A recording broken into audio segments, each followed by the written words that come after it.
Buenas noches, compañeros. Bienvenidos a la Casa del Pueblo de Miraflores. Un día martes, más de cultura, más de información política, más de diálogo y de preguntas adecuadas y pertinentes a la coyuntura nacional en la que estamos. En esta noche contamos con la presencia del coronel del Ejército Peruano en situación de retiro, Juan Carlos Liendo, no es pariente mío, Fernando Lindo. Casi, sabe Dios si en el pasado. En la actualidad tenemos por una vocal estamos alejados. Tenemos el gusto de tenerlo en nuestra mesa y como siempre, recuerden, nos pueden seguir en el Facebook Live, nos pueden ver después en el canal de YouTube de CET Miraflores Zapra e igualmente seguirnos en Instagram. Por favor, compañero Javier, haga las presentaciones del caso. Compañeras y compañeros, buenas noches.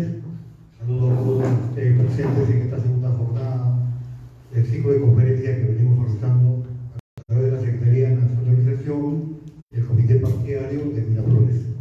En esta oportunidad tenemos la presencia del coronel Juan Carlos Liendo, coronel en retiro, docente universitario y elector de la línea, quien abordará el tema El Pueblo de San Pablo y el Grupo de Puebla. Lo recibimos con fuerte aplauso a la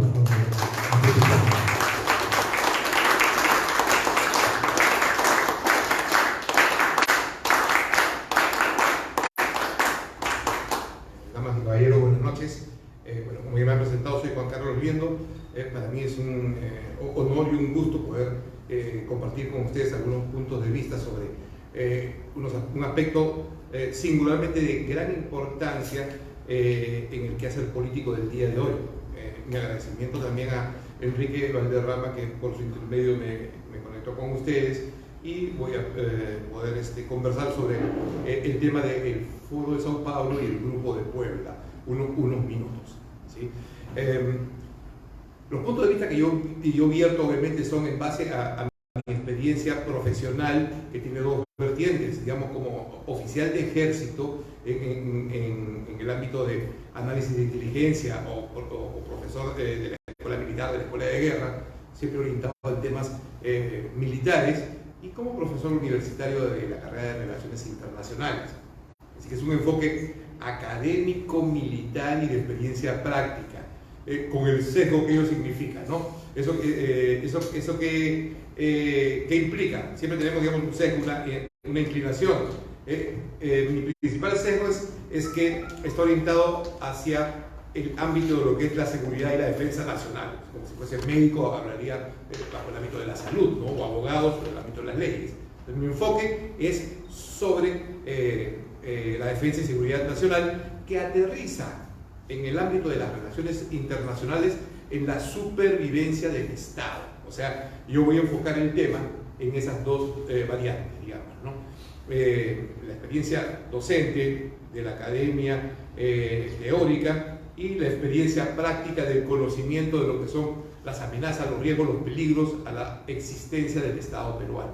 Ese tiene el enfoque, ¿no? Para hablar del Grupo de Puebla, una pequeña introducción. Del Grupo Puebla, del Foro de Sao Paulo, una pequeña introducción, la naturaleza de estos grupos de manera genérica, su impacto en el Perú, cómo impacta directo en el Perú, y un poco de las proyecciones. De esas tres cosas voy a conversar, ¿no? Una breve introducción, digamos, para aproximarnos al Grupo de Puebla y al Foro de Sao Paulo, en la dimensión de la política. Tenemos que estar de acuerdo en que la política es un proceso, ¿no?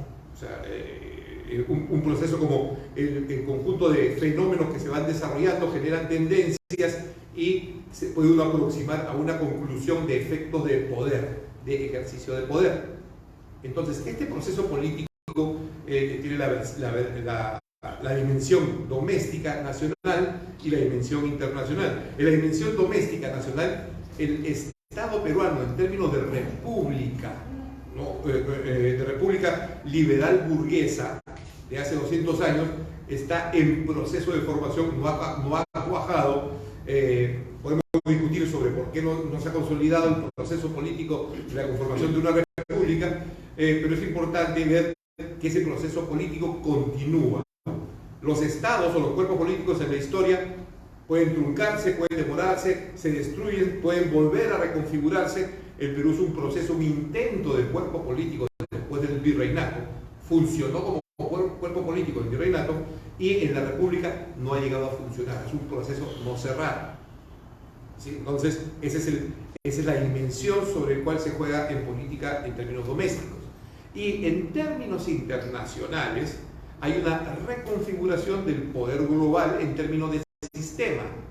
O sea, si hablamos de la Segunda Guerra Mundial, había un problema mundial en la época de Hitler, enganchado dentro de sus manifestaciones de conflicto en la quiebra de la economía mundial de Wall Street en 1929. Digamos, o sea, ello produjo la guerra mundial en ese proceso, ¿no? Hoy el proceso político mundial nos permite evidenciar que el sistema económico y financiero internacional está quebrado, o sea, no existe. Entonces, esto es importantísimo porque después de la Segunda Guerra Mundial se configura el orden político a partir de la dimensión del capitalismo financiero internacional. O sea, eso es lo que ordena el mundo y eso ha sido quebrado.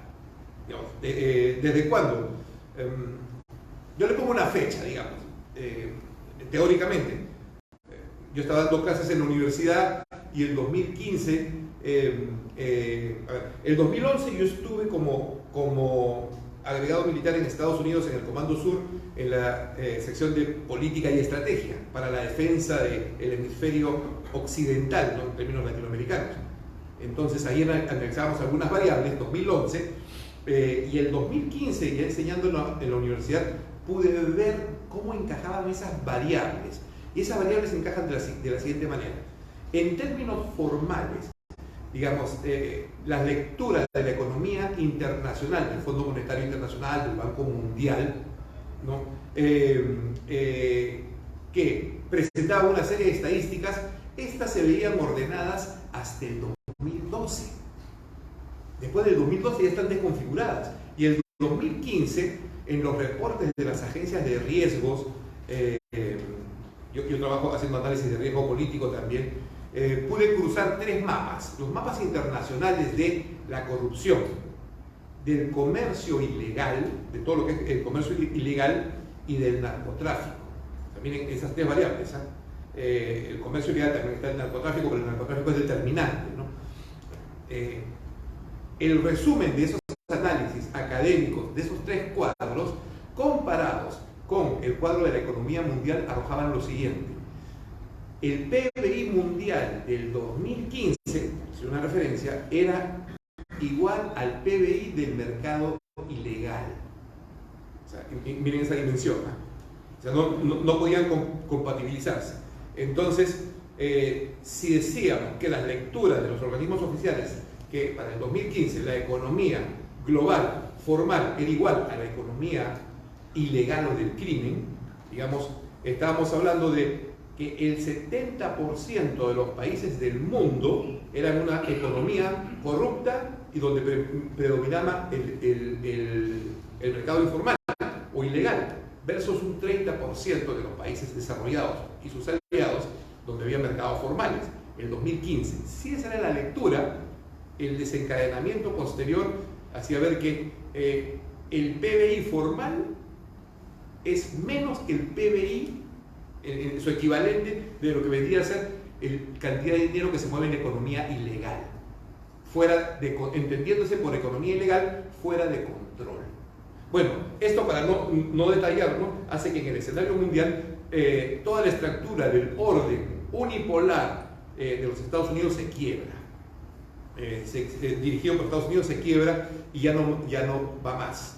Esto también activa su correspondiente variable política, donde en el mundo euroasiático o asiático priman el totalitarismo o el autoritarismo, digamos, como formas de gobierno, con economías de capitalismo de Estado, donde el Estado dirige la economía en el mundo autoritario, versus una economía de mercado que ya no es global en el mundo occidental. Entonces tenemos Hay un rompimiento del mundo económico, un rompimiento del mundo político, su variable de seguridad, los enfrentamientos que estamos viendo hoy previo pandemia. O sea, todo eso es un desajuste. Y en el ámbito social, el mundo entra en un conflicto, el mundo occidental versus el mundo oriental. El mundo occidental dirigido hacia un progresismo de tipo neomarxista, como el que vemos en Estados Unidos o en Europa, y un autoritarismo tradicional de carácter histórico, tradicional y hasta religioso, como vemos en Rusia o China. Entonces, todo eso genera un desajuste global que se proyecta sobre la región, sobre Latinoamérica y obviamente sobre el Perú. El desajuste en Perú es que en este proceso de globalización, desajuste internacional, viene tanto en Perú como en América Latina un desarraigo de las élites. O sea, las personas relacionadas con el poder se desconectan del poder, porque están involucrados en este proceso de economía ilegal, de nuevas corrientes de tipo de poder, de ideología, se desajustan del control de poder. Ese es el escenario, ¿no? Muy bien. ¿Cómo se engancha el Foro de Sao Paulo y el Grupo de Puebla con este proceso? Este proceso empieza en 1990 con la caída del muro de Berlín, donde todos los partidos de orientación marxista dirigidos por la Unión Soviética se desconectan porque la Unión Soviética ya no puede ni bancarlos económicamente ni dirigirlos políticamente. Entonces se desajustan. Es un hecho concreto. ¿Qué pasa con todas las organizaciones de izquierda alineados con los partidos de naturaleza comunista, marxista, pro-moscovita? Se agrupan en el Foro de Sao Paulo y establecen una serie de pautas, de medidas relacionadas ya no con la promoción del comunismo, sino primero con la defensa de los derechos humanos, la defensa de los grupos indigenistas y la defensa del medio ambiente. Y van desarrollando todo ese aspecto de manera programática y culminan con la generación de la patria grande, digamos, una patria latinoamericana. Miren, lo que 100 años antes el APRA ya había visualizado, digamos, con una proyección, se reactiva desde el punto de vista de la izquierda moscovita, digamos, ¿no? Entonces, factor común, desde 1990 se deja de lado la insurgencia armada. ¿Y cómo estos grupos se desconectan de la insurgencia armada? Porque simultáneamente al Grupo de Puebla, que reúne organizaciones políticas de izquierda, desde las más extremistas, del Foro de Sao Paulo, desde las más extremistas a las más moderadas, y agrupa todas las organizaciones de izquierda de todos los partidos políticos latinoamericanos, tienen un apoyo de enganche con el sistema, las ONGs. O sea, los países dejaron de recibir recursos de Rusia, dejaron de lado el activismo revolucionario armado y también desde Cuba, y se organizaron nuevamente. ¿Pero cómo se organizan? A través de las ONGs. ¿Y de qué viven? De los presupuestos de Estado. ¿Sí? Esa es la lógica con la cual realizan su acción política desde 1990. Pero pasa otro problema. Vamos a ver, esto es importante. Las ONGs están alineadas con el progresismo liberal de Occidente a través tienen el referente, porque es un referente de operador internacional del Grupo Soros y todas las ONGs relacionadas con la Open Society. O sea, generar un liberalismo global, progresista. O sea, ese es el carácter de las ONGs, que comparten la misma aproximación programática del poder hacia los derechos humanos, los grupos indigenistas, el medio ambiente, ¿no? Y un componente político adicional. Como estamos en pleno proceso de globalización, la academia sajona dice, ok, el mundo se tiene que reorganizar, los estados-nación ya no funcionan en su criterio político, y se habla de estados-región. Entonces, el concepto geográfico del poder es una región bajo un solo concepto de poder, en este caso de carácter de izquierda, activado por ONGs, con una plataforma transversal. Este es el diseño, y así el Foro de Sao Paulo se enfoca sobre todas las organizaciones políticas de Latinoamérica y llega a tener todos los presidentes, a colocar a todos los presidentes en la región con Ollanta Humala. El Perú fue el último en caer, digamos, con el acceso de Humala. O sea, todos los presidentes latinoamericanos pertenecían al grupo de Puebla, perdón, al Foro de Sao Paulo, Pero aquí pasa otro evento relacionado también con la misma fecha, para el 2015, que también ya yo lo veía cuando estaba en Estados Unidos desde el 2011. ¿Qué pasa con el Foro de Sao Paulo y qué pasa con las ONGs? Ahí viene un problema.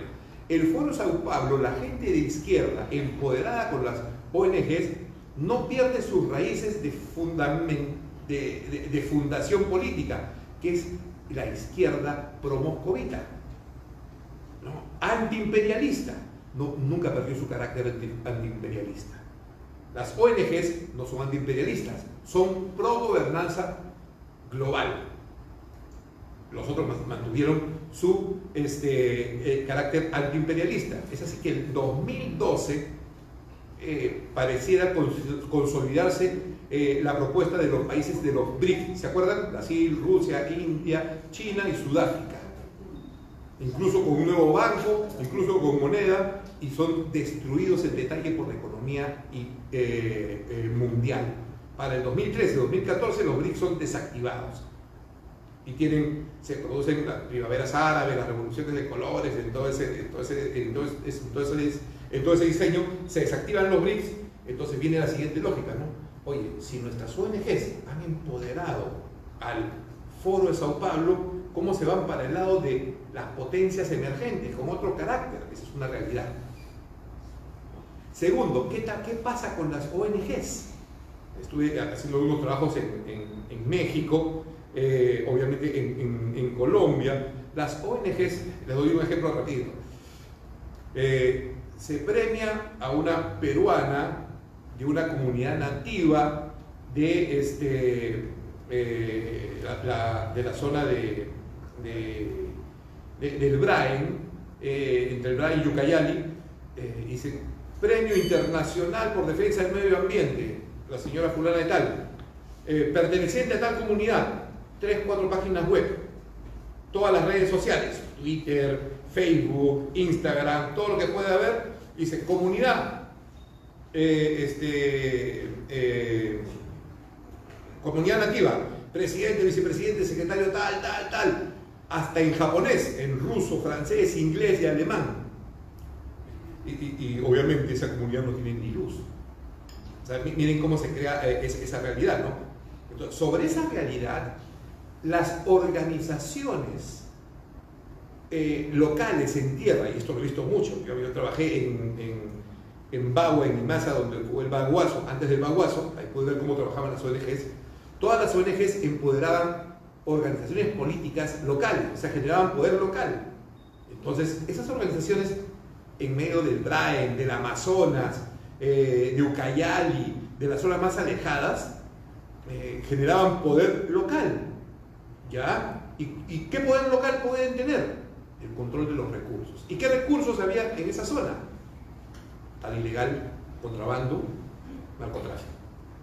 Entonces las ONGs desvirtúan su función. Es importante, ¿eh? Yo pensé que era un fenómeno local. Cuando estuve en México pasaba exactamente lo mismo. Porque la conexión extranjera con la política local se basaba en construir una realidad, la realidad progresista, en empoderar localmente a los olvidados o los excluidos. Sí los empoderaron, pero para agarrar poder lo agarraron sobre la economía ilegal, de ese PBI ilegal que hablé al comienzo de la presentación. Entonces, para el 2015 ya no funcionaban ni las ONGs ni el Foro de Sao Paulo, y tenían el poder formal. ¿Dónde se remata este tema? 2016, ¿dónde revienta? Con el escándalo de Odebrecht en América Latina.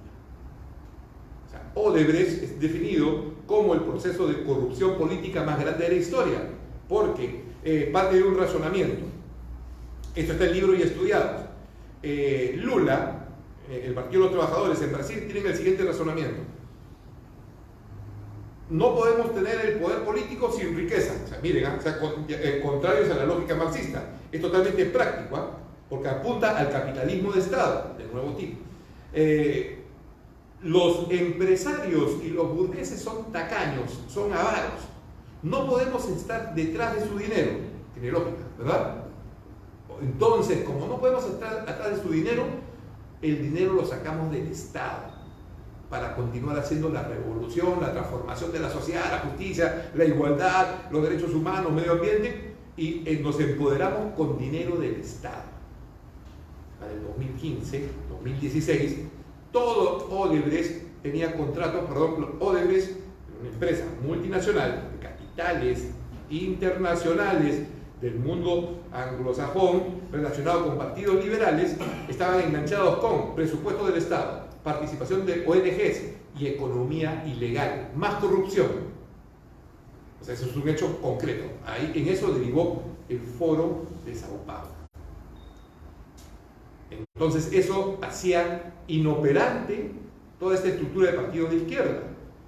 Y el Foro de Sao Paulo, fundado en 1990, 25 años más tarde, ya no caminaba en generar poder político legal. Y estaba sustentado en un poder político de economía ilegal. En 2019 se forma el Grupo de Puebla. Ya no se forma sobre organizaciones de partidos políticos, sino sobre personalidades clave. Personalidades clave, sobre personas, representantes del gobierno. Las ONGs, abro paréntesis, las ONGs en el mundo y especialmente en América Latina tienen una característica: forman parte de lo que se denominaría la burocracia global, emplean los mismos procedimientos, siguen la misma agenda global, estudian en las mismas universidades, hacen los mismos cursos, tienen la misma prensa, el mismo sistema financiero, etcétera, etcétera. Entonces, el Grupo de Puebla se instala ya no con la libertad, entre comillas, que dejó a los partidos de izquierda del Foro de Sao Paulo a armar su directriz política sobre derechos humanos, medio ambiente, grupos indigenistas, inclusión social, etcétera, etcétera, sino agrupa a miembros que han participado del gobierno en todos los países de América Latina para formar un grupo de acción política y no perder el poder que ya habían ganado en los respectivos gobiernos. Mientras que el Foro de Sao Paulo, creado en 1990, funciona a través de una Secretaría General como si fuese un partido político regional, el Grupo de Puebla funciona como un parlamento. Y tienen ellos representantes parlamentarios del Grupo de Puebla. Miren la diferencia. Acción política del Foro de Sao Paulo es tomar el poder y manejar los recursos del Estado para imponer el capitalismo de Estado en términos del socialismo al siglo XXI en este caso. El Grupo de Puebla instaura un parlamento para imponer la Agenda 2030 de Naciones Unidas en términos de formar una ciudadanía global. Ambos buscan la patria grande. Entonces, en ese contexto nace el Grupo de Puebla. En el Perú, el Foro de Sao Paulo, sus representantes, todos los partidos de izquierda, y está en su página web, ustedes pueden realizarla. Todos los partidos de izquierda, incluyendo Perú Libre, y se consideran partidos de oposición. Incluso, como parte de sus miembros, y es un tema muy importante para ver la coyuntura, incluye al Partido Comunista Peruano. Aparte del Partido Comunista Peruano, Patria Roja. ¿Quién es el otro Partido Comunista Peruano? Sendero Luminoso. O sea, no le llaman Sendero Luminoso, pero le llaman Partido Comunista Peruano. Está dentro del Foro de Sao Paulo. Y en el grupo del Grupo de Puebla están todas las personalidades relevantes del mundo caviar. Obviamente las dirige Verónica Mendoza, hay un congresista chero también, está García Naranjo, Mirta Vázquez, y son 5 o 6 miembros de su grupo, del Grupo de Puebla, 2 fundadores, Verónica Mendoza, García Naranjo, y 3 parlamentarios del Grupo de Puebla. O sea, nosotros tenemos un congresista que es parte de un grupo parlamentario de un organismo internacional. ¿Sí? Ambos quieren, producto del grupo del Foro de Sao Paulo, imponer un socialismo autoritario, populismo autoritario, regional. Y obviamente tienen nexos desde Cuba con intereses relacionados con Rusia, con China e Irán. Esa es su vertiente. El Grupo de Puebla es sobre personalidades relevantes de las ONGs asociados al Grupo Soros, de la Open Society y todas las ONGs de carácter neomarxista, liberal, digamos, asociadas también, digamos, al Partido Demócrata Americano también, ¿no? Como referencia. Producto más relevante del Foro de Sao Paulo, presidentes en el poder, contratos con el Estado y el sostenimiento de todos los estados sobre la economía ilegal, la que no está contabilizada. Hablamos de Cuba, Nicaragua, Venezuela, Bolivia, Argentina también está entrando y Perú también. Y producto del Grupo de Puebla en poner adelante y por sobre todas las cosas la Agenda 2030 para América Latina. Digamos, ¿no? Ejemplo, producto del Grupo de Puebla, los acuerdos del Escazú. Similitudes. Ambos grupos, en la proyección del poder sobre sus países, buscan una nueva asamblea constituyente. Esa asamblea constituyente tiene una proyección, ya sea orientada hacia el socialismo del siglo XXI, tipo Bolivia, o hacia el progresismo del Grupo de Puebla, Agenda 2030, tipo Chile, que todavía no cuajan, están en un segundo intento como proyecto regional. ¿Cómo se proyecta esto en el Perú? El Foro de Sao Paulo, como ya lo he mencionado, sobre organizaciones políticas, presidentes y grupos de poder que copan el Estado. Y mientras que el Grupo de Puebla se proyecta sobre personalidades críticas para instalar una agenda. En ambos casos, soportados por el sistema de medios de comunicación, de prensa, redes sociales. Todo tiene ese soporte. Que, como comprenderán, copan todo el ámbito del poder en el Perú, porque en la práctica no existe organización estructurada que le haga frente. No existe. Culmino con cómo aterrizamos con Perú. Todos los países de la región están de rojo. Digamos, están de rojo en el sentido de que me faltó un pequeño punto claro. Todos los países están de rojo interactuando entre el Grupo de Puebla y el Foro de Sao Paulo, porque, por ejemplo, Evo Morales es representante del socialismo al siglo XXI del Foro de Sao Paulo, pero también es fundador del Grupo de Puebla, digamos, ¿no? Verónica Mendoza, en un momento, como presidenta de su partido, pertenece al Foro de Sao Paulo, pero como personalidad pertenece al Grupo de Puebla. Hay una simbiosis entre ellos, una unidad. Y obviamente entre ellos también se pelean, ¿no? ¿Cómo se caracteriza esto en Perú? Hay 2 características muy singulares. Primero, que en Perú la vanguardia política, la vanguardia de acción política corre con Sendero Luminoso, digamos, que se junta y se integra a estos grupos recién en el 2018 con Pedro Castillo. Hay una alianza. Sendero Luminoso siempre fue cerrado, sobrevivió porque fue cerrado, pero el 2015 ya se estaba extinguiendo. Las ONGs y ciertos actores políticos lo levantan en el 2015 tratando de promover su inscripción.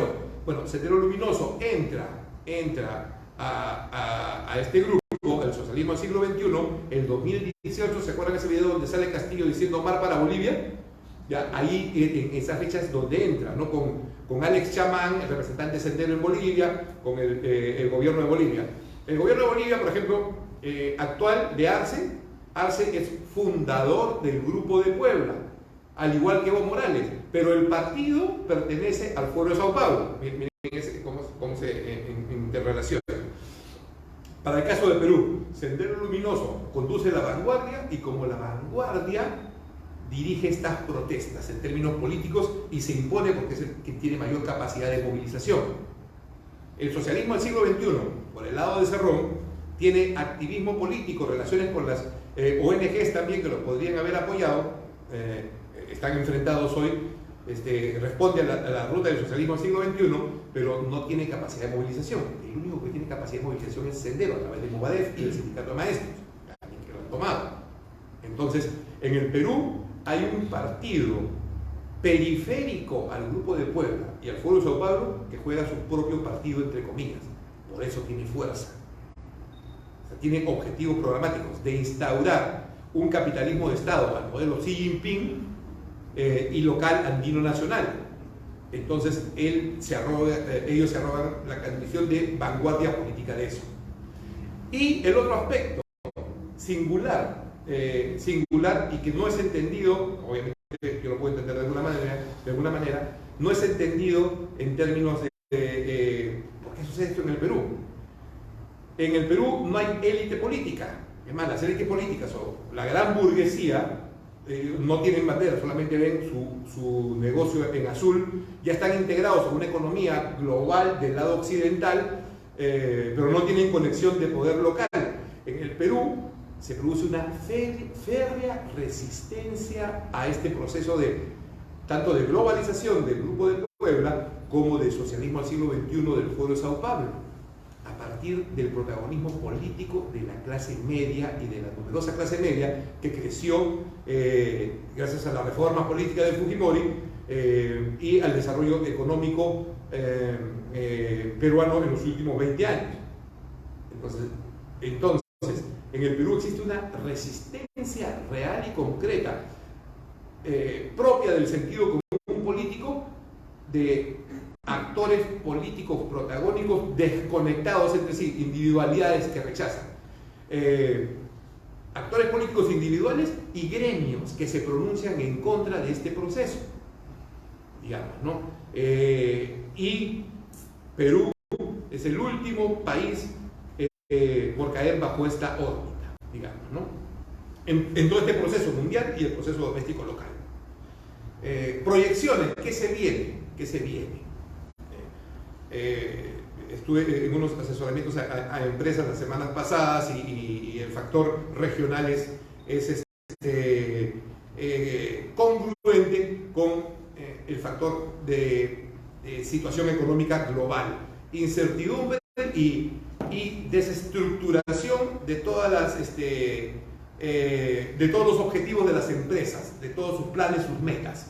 En términos económicos, todos los actores de producción están sufriendo, digamos, la catástrofe de su planificación existencial como empresas y entran en modo supervivencia. Miren, desde Europa, directo por el incremento de la energía, producto de la guerra de Rusia y de Ucrania, también el conflicto ideológico interno, y en América Latina, o Hispanoamérica, bueno, en América Latina, con Brasil incluido, en todo un desajuste económico, así total, en todo. En el Perú de todos los países es el menos, hasta antes de las protestas, el menos afectado de todos. El que tiene la proporción más positiva en función de sus reservas económicas y el funcionamiento de su mercado. O sea, que no lo pueden explicar en términos contables o teóricos, porque es un mercado, digamos, algunos llaman capitalismo incipiente, pero es un capitalismo liberal a ultranza, donde una informalidad que supera el 85%, donde el dinero circulante no contabilizado en el Perú supera el 75%. En estadísticas bancarias. Entonces, ¿qué hace que la economía peruana no se sienta afectada ni por la migración venezolana, ni por la pandemia, e incluso con este proceso de violencia se siguen vendiendo casas, se siguen haciendo negocios, sobre todo en las zonas del norte del país, digamos, ¿no? Esto se explica mucho por el tema del narcotráfico y la minería ilegal. Obviamente también hay un desajuste de seguridad. Bueno, en términos concretos, el desajuste económico de todas maneras afecta a los peruanos y afecta a la región.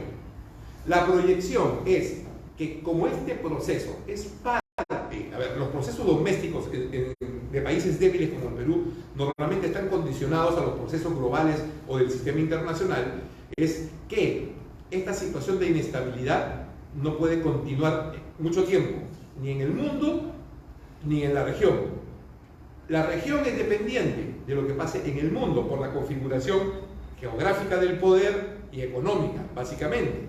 Entonces, cuando se empiece a arreglar el problema o a definir el problema entre las potencias que se grafica en la guerra de Rusia con Ucrania, entonces eso va a ser el signo de que esta incertidumbre y esta catástrofe económica y de protestas va a cesar, mostrando las proyecciones.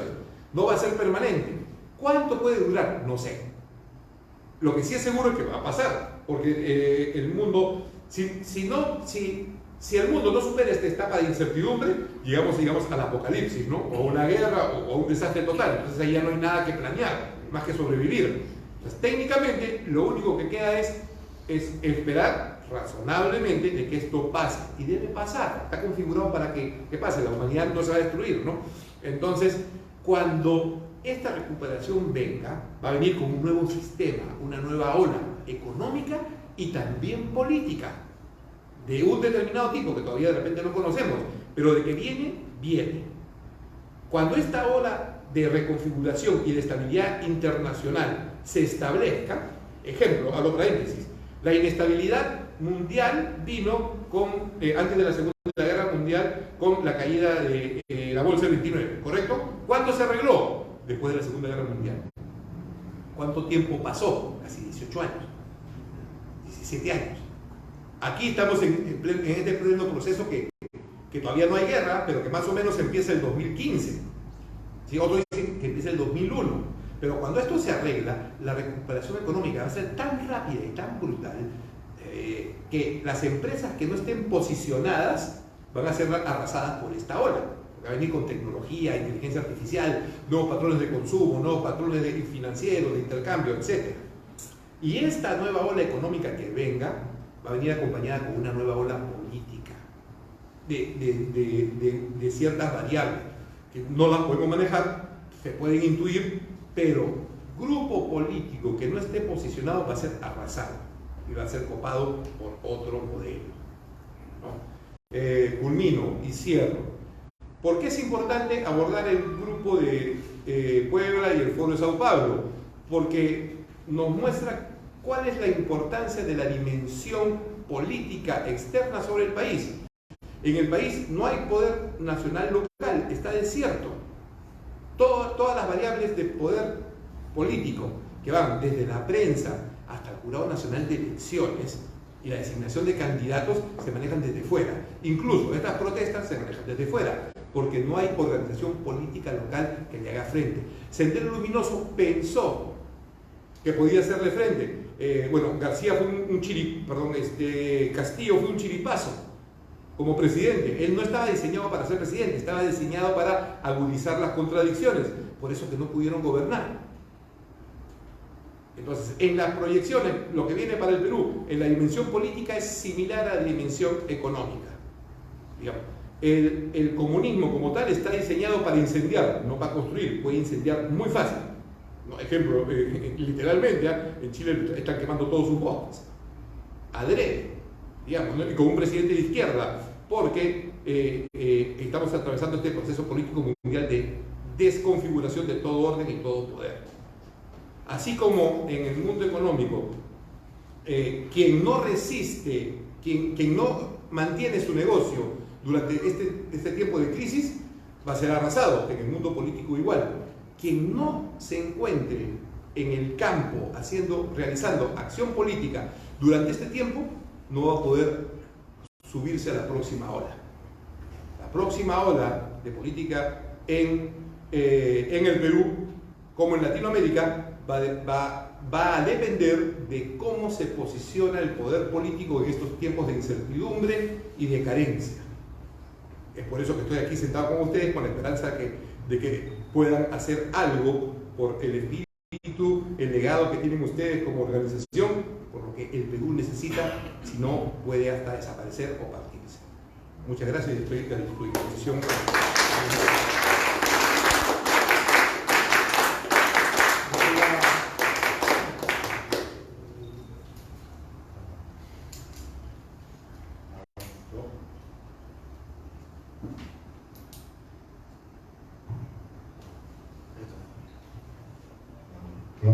Sí, después de la brillante conferencia dada por el invitado, algunos de los presentes tienen algunos papelitos para las preguntas, compañeros y compañeras.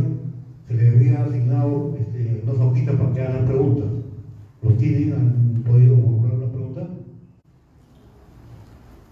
Si no, en todo caso, ya personalmente, compañero, la pregunta correspondiente. Permítame que la pregunta la haga en forma verbal. He seguido con atención su exposición, coronel Liendo, y además he seguido también con atención versiones suyas en medios abiertos. En algún momento usted ha mencionado, y creo que por razón, que cuando una autoridad, en este caso la señora Boluarte, advierte su incapacidad para cumplir con sus funciones y con sus obligaciones, esa autoridad se refugia en su ideología. Es casi textual la cita que estoy haciendo. Sobre estas expresiones suyas han surgido, digamos, dos variantes de opinión. Hay quienes dicen que la señora Boluarte ha retomado una ideología de la que en algún momento recusó y se alejó de ella. Obviamente estamos hablando de ideología del Movadef, del CONARE, del FENATEF, de buena cuenta de Sendero Luminoso. Y hay otra versión según la cual en realidad no es que se alejara y recusara esta ideología, sino que siempre la ha mantenido. De manera tal de que ahora, por ejemplo, insiste en la necesidad de una nueva asamblea constituyente, una nueva constitución, y paralelamente dice no renuncia.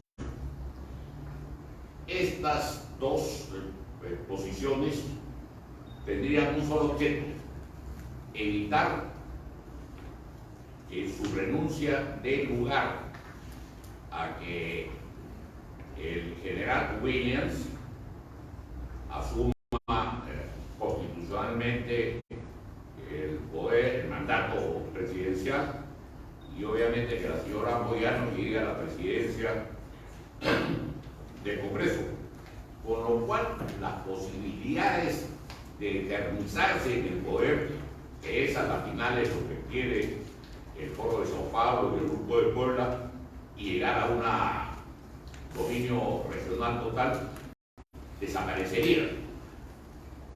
¿Qué opina usted de estas dos posibilidades, coronel? Bien, gracias. Bien, obviamente una aproximación política al momento, digamos, ¿no? Faltaría agregar una tercera, que no contradice las otras dos, digamos, ¿no? Obviamente, el carácter, la persona del actual presidente Boluarte es diferente a la del presidente Castillo, digamos, ¿no? El presidente Castillo difícilmente podría entender lo que era gobernar. La señora Boluarte es abogada, o sea, por lo menos tiene una ubicación espacial con respecto al poder, por lo menos, digamos. Y la variante que falta agregar es la de supervivencia política, digamos, no sobrevivir políticamente. Para sobrevivir políticamente tiene que hacer lo que más sabe, y políticamente ella está relacionada con su ideología, y ahí encuentra ya su refugio, ahí lo tiene, pero es un refugio donde le dicen asesina, ya medio complicado. Entonces pone un pie en el otro lado, ella está con dos pies al lado del río, lo que produce un entrampamiento político, un entrampamiento del poder. No puede correr el poder la política normal, entonces crece la incertidumbre. La incertidumbre genera la debilidad, o sea, hace más profunda la debilidad política de la estructura. Digamos, o sea, yo opino, ¿no? Yo opino que más allá de la persona, de la presidenta, están los efectos en el proceso político. O sea, es lo que teníamos que ver, ¿no? La persona en su efecto político. Así como está la situación, día a día se debilita más la estructura política del Estado. Ese es uno. Al mismo tiempo, día que pasa, la izquierda sabe que pierde poder, porque por más que digan Dina asesina, sigue siendo de izquierda, y Castillo sigue siendo de izquierda. Entonces, en términos del proceso político, la figura de Dina Boluarte cobra relevancia con las nuevas elecciones o la continuidad del mandato. Con un callejón sin salida. Más tiempo se queda, más débil es el Estado peruano. Pero también se desprestigia la izquierda. O sea, si las elecciones son hoy día, la izquierda la tendría muy difícil. Si siguen las protestas y Dina continúa, la izquierda no va a tener candidatos, ni progresistas ni radicales, porque el sentimiento anticomunista está creciendo. Eso es cierto. O sea, la gente está harta, digamos, ¿no? Esto presenta, digamos, en el caso de Williams, ¿qué pasa? Se altera estratégicamente el escenario, porque regresamos a los 90. O sea, ya Sendero Luminoso tiene todas las narrativas. Es un gobierno fujimorista y militar. Entonces, incluso con el apoyo internacional de algunos países que tienen recursos. O sea, el escenario es mucho más complejo. Entonces, evaluar la presencia de Williams sería, como presidente, entrar a otra etapa de violencia, a otra etapa de posicionamiento político muy complicado. Es algo real. ¿No? Culmino. La señora Dina Boluarte, tanto como Dina Boluarte como Castillo, solamente son relevantes, y viene el punto, si permanecen o si salen del poder. Punto.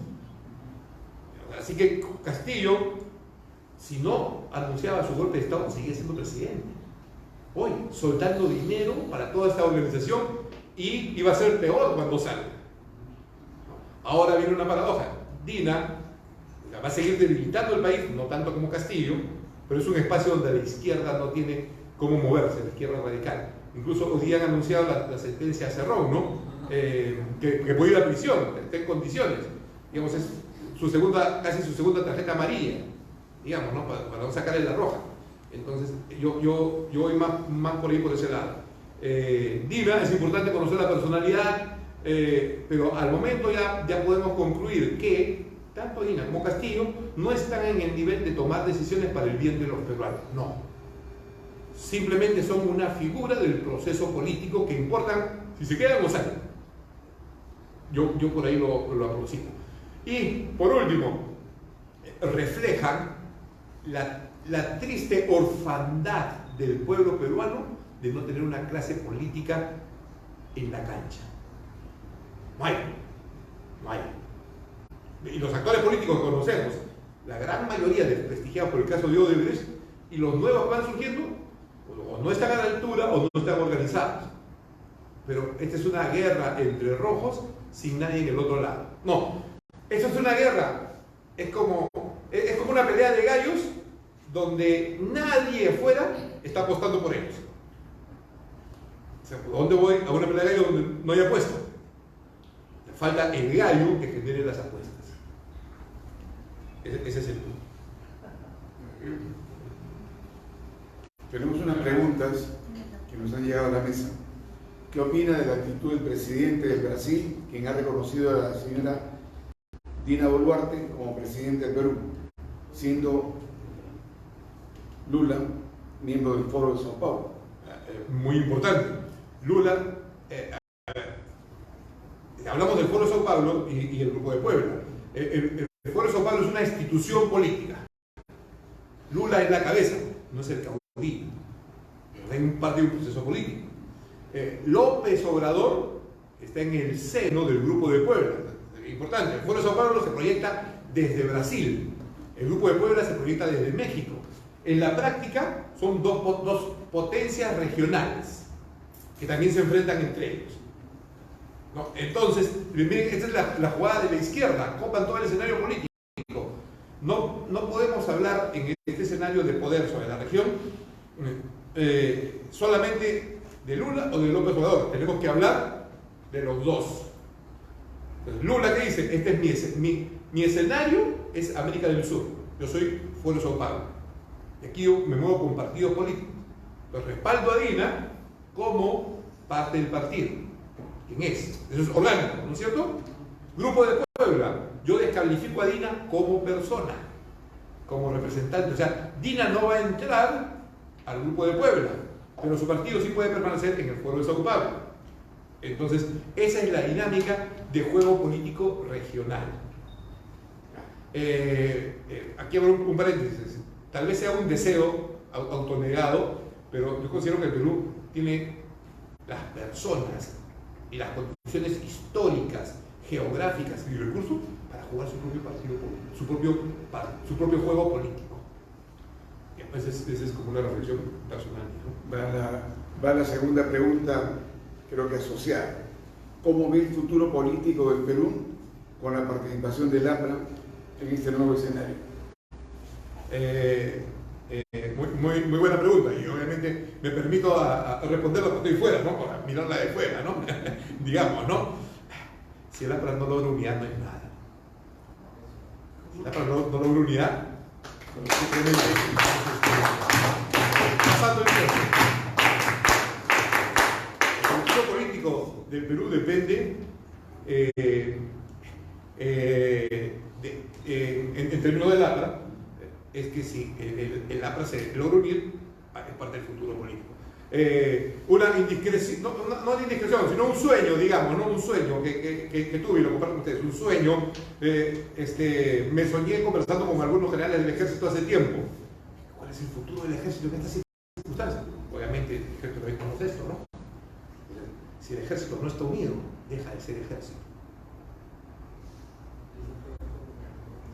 Si el ejército no une las Fuerzas Armadas, no hay Fuerzas Armadas. Felizmente, en mi sueño, los generales franceses se pusieron blanquito de acuerdo, ¿no?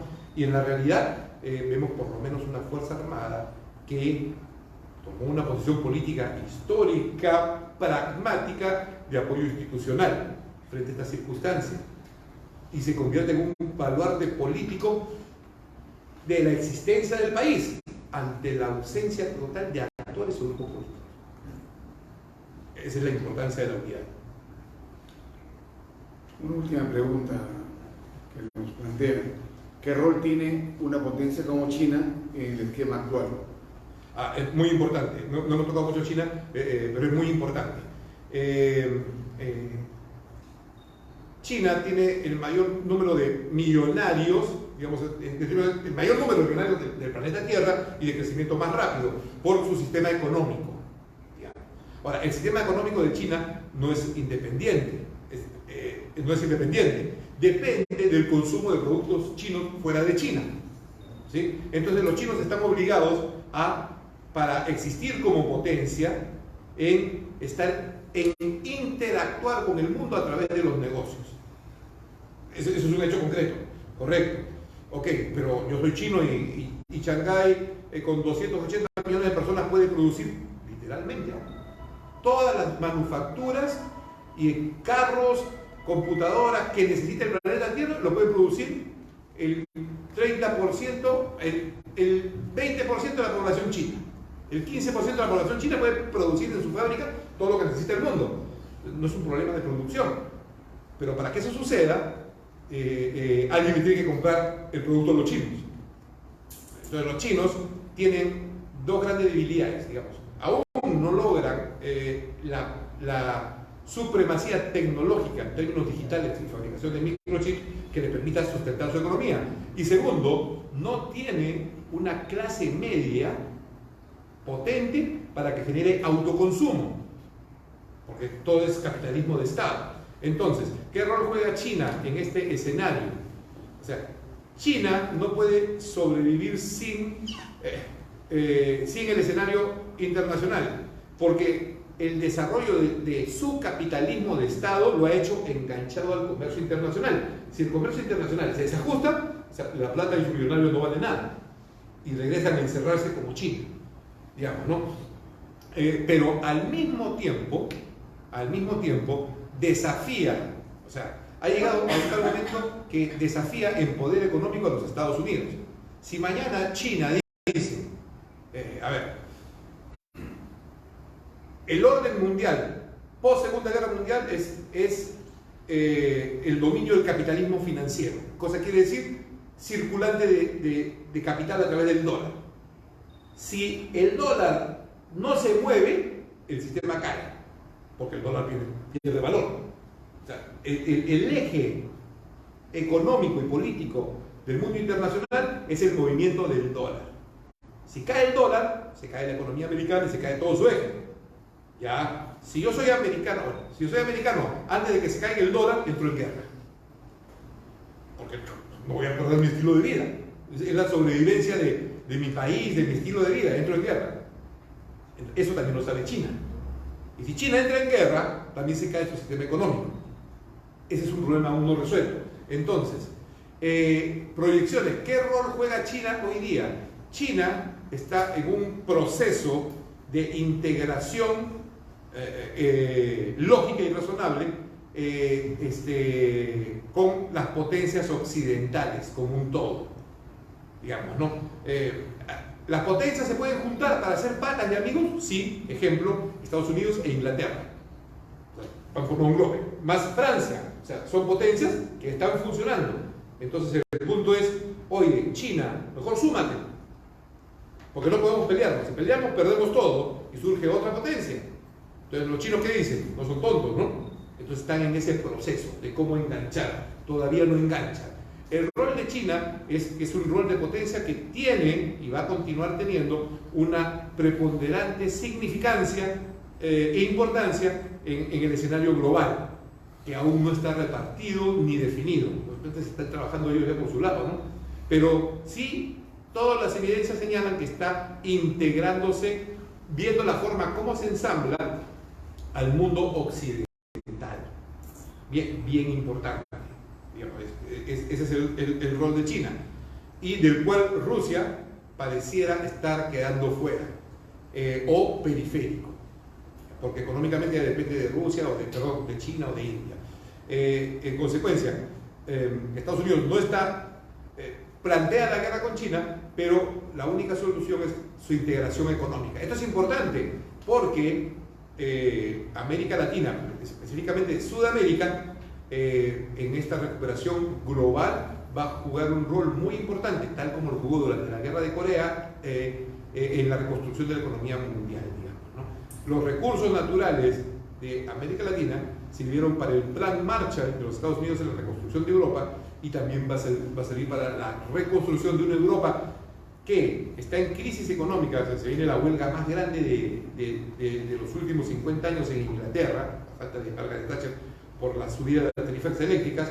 Europa tiene que reconstruirse demográficamente, o sea, no soporta su capacidad de producción porque no tiene gente, tiene que haber un tipo de migración, y todo eso necesita también recursos y una nueva tecnología. Eso va a salir de América Latina, principalmente de América del Sur. Entonces, China va a jugar un rol importante ello. ¿En qué? En base a su gran capacidad de producción masiva y de transporte masivo marítimo. Ese va a ser el rol fundamental de China, y por eso están construyendo el puerto de Shanghái. Es un actor importante. Muy bien. Concluyendo ya las preguntas, el compañero hace una pregunta breve, compañero. Adelante. Sí, voy a costar hacerla breve. Mi deporte ha sido cuestionar, criticar desde el sentido común. No tengo ninguna racionalidad. Es más, estoy proponiendo que cierren la Facultad de Sociología 5 años. Como hace tiempo propuse que cierren los 5 años la de Derecho. Con eso les digo todo. El trauma del APRA surge a partir de este perverso par de personajes que, con una visión muy cercana del pueblo de Sao Paulo, deciden deshacerse del APRA, porque en ese esquema el APRA era un estorbo total. Mi deporte era decirle a la gente que si no fuera por un líder como Alan García, 19 naciones no hubieran sido perdonadas en la deuda externa por el Fondo Monetario Internacional siniestro. Y Evo Morales tuvo el regalo de tener una gestión exitosa porque él fue el único país en Sudamérica que recibe el regalo de cero condonación de deuda. Y mal agradecido nunca se refirió a Alan García. ¿Correcto? Señores, estos seres perversos decidieron imponer con el cuento del veto electrónico el plan de empezar a tumbarse todas las elecciones. El segundo paso, con anuencia y enganchados con el grupo Trollmercio, aplauden las decisiones de ese grupo siniestro, implementan el veto electrónico y luego le quitan la función veedora a nuestras Fuerzas Armadas. Es decir, le quitan la actividad de guardar una copia del acta porque, oh, me la había que votar, qué underground, qué moderno, qué bonito, qué feliz. Y esas fueron las dos piezas para perpetrar todos los fraudes. A Donald Trump le hicieron fraude. Hace poco ayer Bolsonaro, y yo celebré que el ejército brasileño esté a punto de cuestionar y patear el tablero. Porque bien ha dicho usted, la única esperanza para Sudamérica y para todo el planeta, yo la veo en las Fuerzas Armadas nacionalistas. Porque el plan globalista es bastante perverso. No perverso, tremendamente perverso. El trauma del APRA es sacudirse de esa cuestión, de esa presión que nos han metido con 8 periódicos. ¿Por qué el Comercio compró 8 diarios? 2 canales de televisión, 3 con el otro con la sociedad perversa. Para humillar la autoestima del APRA. Muchos compañeritos están tristes si no alcanzamos la valla. ¿Cuándo no pasaste la valla, señor? 18 congresistas tuvo el FREPAP, porque fueron 18 acá que le robaron al APRA y solo dejaron 4 gatos. Le robaron las 16, las 17 bancas y se la dan a los pescados. Termina el gobierno, termina ese ejercicio y me van a decir que 14, 15 congresistas del FREPAP que se portan bien, ni uno logró salir con su bolsón de votos propios, ni uno salió esta vez. No sé, yo lo creo en la Caperucita en el lobo. ¿Cómo va a creer ese cuento? El APRA ha sido víctima, el principal objetivo, con los fraudes permanentes. Y hasta que no cuestionemos el APRA, ¿por qué no salió a rodear la manzana del hombre y el jurado electoral? Es terrible, es algo tonto no haberlo hecho. ¿Dónde están las agallas? ¿Qué cantamos en los himnos toda la vida? Hemos pasado por encima de eso, como esa tipa que baila sobre la bandera peruana. De recuperar la autoestima del APRA, disculpe que me extienda, porque si no vemos ese esquema y por qué decidió desde ese APRA, está pasando todo eso. El APRA tiene que volver a comprar un rol sacudiéndose de ese trauma. Nos hicieron fraude, desde el voto electrónico se empezó a perpetrar todo. ¿No? Insisto, aquí la cancha está vacía, donde usted mencionó una palabra muy importante, que es el sentido común en la política. O sea, quien toma el sentido común de la política para la permanencia del Estado peruano como cuerpo político, si se logra armar algo pequeño que funcione, eso gana, porque es natural. Nadie quiere dejar de pertenecer a su país. Brasil tiene una realidad, digamos, complicada, pero sus Fuerzas Armadas la tienen clara. O sea, las Fuerzas Armadas, la Fuerza Armada de Brasil, conozco bastante de ellos ya se están preparando para esa segunda ola que les digo, digamos, de recomposición, pues van a apoyarlo, digamos, ¿no? Saben que no, como las Fuerzas Armadas acá, saben que un golpe de Estado eso no acelera el proceso, lo enturbia más, digamos. ¿Qué se necesita? El empoderamiento del sentido común. El sentido común el peruano es bastante fuerte. Miren, yo no sé si hay otra ola de protestas tan grande como la que hay en el Perú, con gente pagada, o sea, con dinero, no para los manifestantes. Imagínense esos organizadores sociales de voluntad popular que tienen que pagar para que la gente vaya a sus marchas. Y, eso significa la ausencia total de liderazgo de sentido común local. Yo les agradezco a ustedes la oportunidad de compartir un punto de vista. Para mí ha sido un honor estar con ustedes y siempre a su disposición, señores. Sí.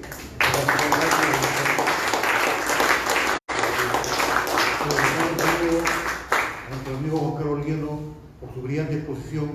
Damos por concluida esta jornada muy importante, muy interesante, muy instructiva, compañeros y compañeros. Compañeras, simplemente decir lo siguiente: nosotros estamos haciendo las conferencias quincenalmente, como de su conocimiento, estamos en el segundo ciclo de conferencias. Entonces, vamos a realizar el 21 de febrero, que nos corresponde, pero con un especial de la fraternidad, porque este es el mes de la fraternidad. Entonces ya les indicaremos la naturaleza del evento, esperamos contar con todos ustedes. De esta manera damos por concluida esta brillante charla del deportivo. Gracias, agradecimiento a todos ustedes por el saludo que todos conocemos. Compañero Víctor Ron. Presente. Compañero Víctor Ron. Presente. Compañero Víctor Ron. Presente.